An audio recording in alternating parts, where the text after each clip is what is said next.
And well, here we are 100 days into the new administration, and we're about to start oil drilling in our national parks, and gas is set to hit $3 a gallon, which I guess is what President Bush meant when he said he was results-oriented.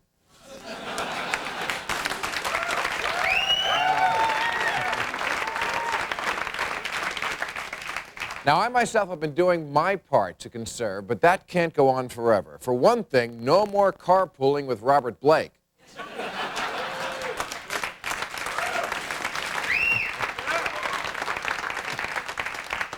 Now, I know some people are angry with me for expressing not much sympathy for the little guy who's paying more at the pump.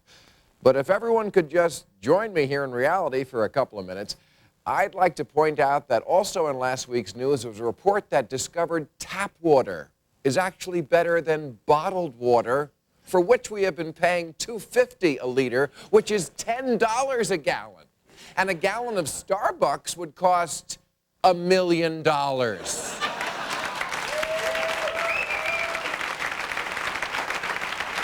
But somehow the magic fluid that lets us get in cars and travel distances in 10 minutes that 100 years ago would take a month of planning for, that liquid has to be under $2 or we're outraged.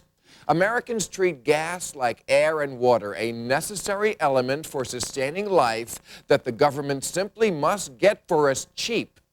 And by cheap, I mean, of course, killing Iraqis. That's a joke. I don't mean that, but plenty of people do think that way or conveniently forget the connection, and that's one reason I have no sympathy for the little guy. Enough little guys voted to put in the White House two men who have both personally profited greatly from oil and had their campaign financed by oil. Sorry, little guy, think it through a little more next time.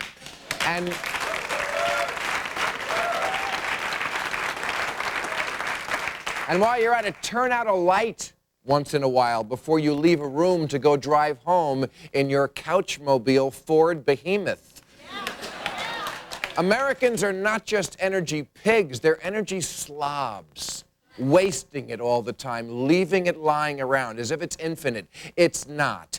But even at the price it's going to, gas is still the best bargain in your life. And the only reason people are throwing a gas tantrum is we don't like paying for things we need, like gas. Or postage stamps, another amazing bargain we bitch at.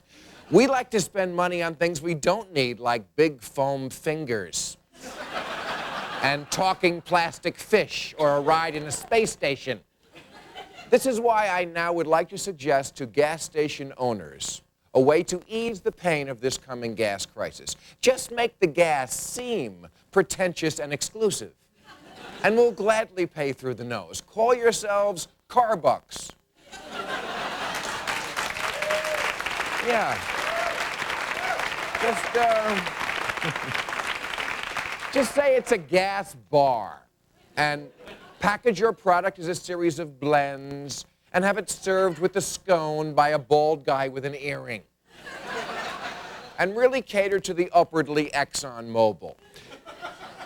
Put in a VIP pump and a place to pretend you're working on a computer when you're really trying to meet skinny college chicks. And the crisis will be over.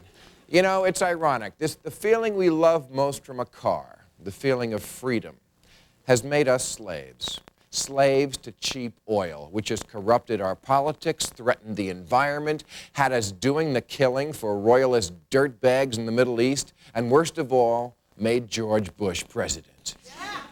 Folks,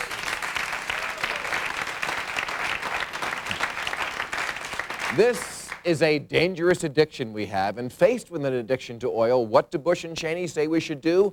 Get more of it. Yeah, that's right, fellas. As the anti-Clinton ticket, you have every right to keep singing your theme song. Don't start thinking about tomorrow. Ladies and gentlemen, the star of Politically Incorrect, Bill Maher.